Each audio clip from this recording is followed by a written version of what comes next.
इस समय की सबसे बड़ी अंतर्राष्ट्रीय खबर आपको दिखाते हैं जो रशिया से आ रही है। रशिया की राजधानी मॉस्को से आ रही है, जहां फ्रांस के राष्ट्रपति इमैनुअल मैक्रों ने रशिया के राष्ट्रपति व्लादिमीर पुतिन से मुलाकात की है। मैक्रों अब से थोड़ी देर पहले मॉस्को पहुंचे हैं यूक्रेन क्राइसिस के बारे में बात करने के लिए, और इस समय की जो लेटेस्ट तस्वीरें हैं मॉस्को से वो आप देख रहे हैं। रशिया के राष्ट्रपति और फ्रांस के राष्ट्रपति एक दूसरे के आमने सामने, लंबी सी ये मेज है। एक छोर पर मैक्रों बैठे हैं और दूसरे पर पुतिन बैठे हैं, सोशल डिस्टेंसिंग मेंटेन कर रहे हैं। और रशिया के बाद इमैनुअल मैक्रों मंगलवार को यूक्रेन भी जाएंगे, जहां एक और महत्वपूर्ण बैठक वहां पर होने वाली है। फ्रांस के राष्ट्रपति ने अपने इस दौरे से ठीक पहले यह कहकर अमेरिका और दूसरे यूरोपीय देशों को चौंका दिया है कि अब भी रशिया और यूक्रेन के बीच ऐसी डील हो सकती है जिससे युद्ध की संभावनाओं को टाला जा सके, जबकि अमेरिका ऐसा नहीं चाहता। लेकिन मैक्रों ने यह कहा है कि डील होने वाली है, कोई ना कोई शांति समझौता हो जाएगा और युद्ध की नौबत नहीं आएगी। तो इस समय की जो लेटेस्ट तस्वीरें हैं आप मॉस्को से देख रहे हैं। अमेरिका की तरफ से कहा गया है कि रशिया किसी भी पल अब यूक्रेन पर हमला करके युद्ध शुरू कर सकता है, और इस पर उसकी सुरक्षा एजेंसियों द्वारा एक रिपोर्ट भी प्रकाशित की गई है जिसमें बताया गया है कि रशिया यूक्रेन पर हमला करने के लिए 70% तैयारी कर चुका है। अमेरिका ने यह भी चेतावनी दी है कि अगर रशिया यूक्रेन पर हमला करता है तो उसकी सेना 48 घंटे के अंदर ही यूक्रेन की राजधानी कीव पहुंच जाएगी और इस युद्ध में यूक्रेन के हितों का वो बचाव करेगा। यानी फ्रांस जैसे देश तो युद्ध को लेकर नर्म रुख अपना रहे हैं, वो चाह रहे हैं कि किसी तरह युद्ध ना हो, जबकि अमेरिका युद्ध को लेकर उकसावे की राजनीति कर रहा है, उकसा रहा है। अब सवाल है कि अमेरिका युद्ध को लेकर इतना आक्रामक क्यों है। दरअसल युद्ध हो या ना हो, दोनों ही स्थिति में हथियारों की बहुत जरूरत पड़ती है। अगर किसी देश को ऐसा लगे कि उसकी संप्रभुता पर खतरा पैदा हो सकता है और दुश्मन देश उस पर हमला करके उसकी शांति को भंग कर सकता है, तो ऐसी स्थिति में वो देश ज्यादा हथियार खरीदने शुरू कर देता है, जो कि अमेरिका के हित में, यानी वो देश हथियारों का एक बड़ा खरीदार बन जाता है। और यूक्रेन के मामले में भी ऐसा ही हो सकता है।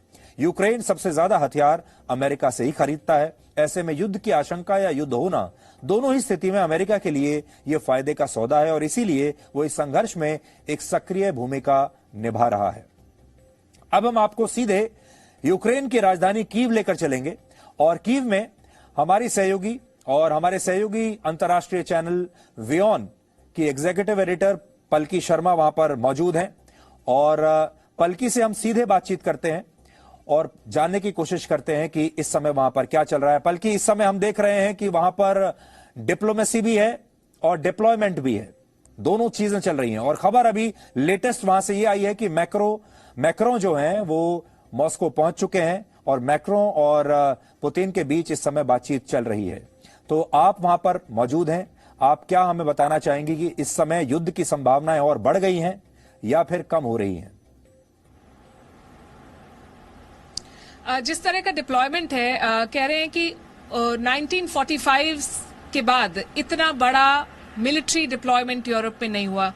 जैसा कि हमने पहले भी डिस्कस किया था, थर्ड वर्ल्ड वॉर से कंपेयर कर रहे हैं उसको। तो जिस तरह का डिप्लॉयमेंट आप देख रहे हैं, जिस तरह की एक्सरसाइजेस देख रहे हैं, अमेरिकन सोल्जर्स भी यहाँ पे आ गए हैं, 1700 और सैनिक आए हैं, 4000 सैनिक ऑलरेडी पोलैंड में हैं, अमेरिका के जो रोटेशनल बेसिस पे रहते हैं। पोलैंड की सीमा यूक्रेन से सटके है, और 8500 अमेरिकन सैनिक स्टैंड बाय पे हैं किसी भी वक्त यूरोप में आने के लिए। इसके अलावा मिसाइल्स और बहुत सारे वेपन्स जो नेटो एलाइज हैं वो यूक्रेन को भेज रहे हैं। दूसरी तरफ रशिया के सैनिक तैनात हैं, और इस थर्सडे से रशिया और बेलारूस के बीच एक सीरियस मिलिट्री ड्रिल शुरू होने वाली है। वहां उन्होंने SU-35 और S-400 मिसाइल डिफेंस सिस्टम सब तैनात कर दिए हैं। 30,000 सैनिक हैं बेलारूस की बॉर्डर पे, और कुछ ही दूरी पे है वो यहाँ कीव से। तो जिस तरह के असेसमेंट्स आ रहे हैं उससे तो तनाव और बढ़ता दिखाई दे रहा है। पर यूरोप के जो नेता हैं, जर्मन चांसलर ओलाफ शोल्ट्स और फ्रांस के प्रेसिडेंट इमैनुअल मैक्रों, वो चाहते हैं कि बातचीत से इसको सुलझाया जा सके। अमेरिका के असेसमेंट के बारे में आपने बताया। अमेरिका के जो जनरल माइक पिली हैं, chairman of the joint chiefs of staff, उन्होंने कहा कि कीव 48 से 72 घंटे में गिर जाएगा, और 70 70% डिप्लॉयमेंट रशिया का पुख्ता ऑलरेडी है एक फुल स्केल इन्वेजन लॉन्च करने के लिए। और उनका ये भी कहना है कि अगर एक फुल स्केल इन्वेजन होता है तो यूक्रेन में करीब 50,000 सिविलियन कैजुअलिटीज होंगी और करीब 25,000 सोल्जर्स यूक्रेन के मारे जाएंगे। दूसरी तरफ रशिया के लिए उनका कहना है कि करीब 10,000 रशियन सैनिक इस युद्ध में मारे जा सकते हैं अगर युद्ध होता है तो ये तो अमेरिकन असेसमेंट है जो सिर्फ वॉर की बात कर रहा है। आप स्टेट डिपार्टमेंट के स्टेटमेंट्स को देखिए तो वो कह रहे हैं वॉर इज इमिनेंट, कि लड़ाई तो होगी। और ये इस विंडो को देख रहे हैं मिड फरवरी से मार्च के बीच में। तो हर साल रशिया एक न्यूक्लियर ड्रिल भी करवाता है, न्यूक्लियर सिक्योरिटी ड्रिल, जो यूजुअली अगस्त सितंबर में होती है, पर इस बार रशिया ने उसको भी एडवांस कर दिया है, वो फरवरी या मार्च के महीने में होगी। तो इसको एक पॉसिबल विंडो कहा जा रहा है अमेरिकन असेसमेंट में।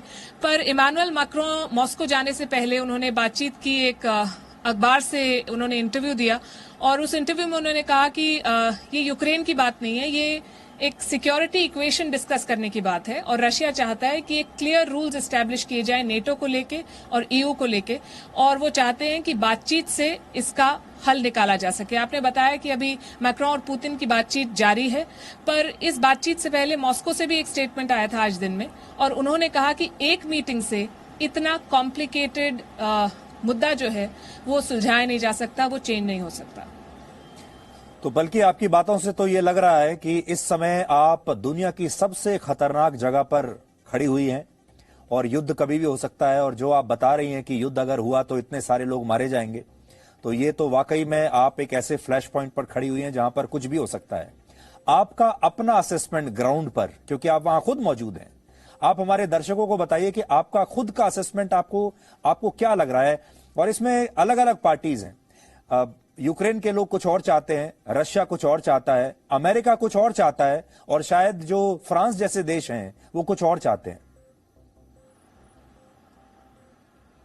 जी बिल्कुल, आज का जमाना डेटा एनालिटिक्स का है, तो लोग ट्रेंड्स देखते हैं, लोग ये देखते हैं कि किसके पास कितने सैनिक हैं, किसने कैसे स्टेटमेंट्स दिए हैं, किसका रुख किस तरफ है, और उसके बेसिस पे उसको एक्स्ट्रापोलेट करके पॉसिबिलिटीज गिनाते हैं। पर कई बार हम ये भूल जाते हैं कि जो ह्यूमन बिहेवियर और ह्यूमन डिसीजन मेकिंग है वो डेटा पे नहीं चलता है। और पुतिन की अगर आप हिस्ट्री देखें तो Putin has always been a risk taker.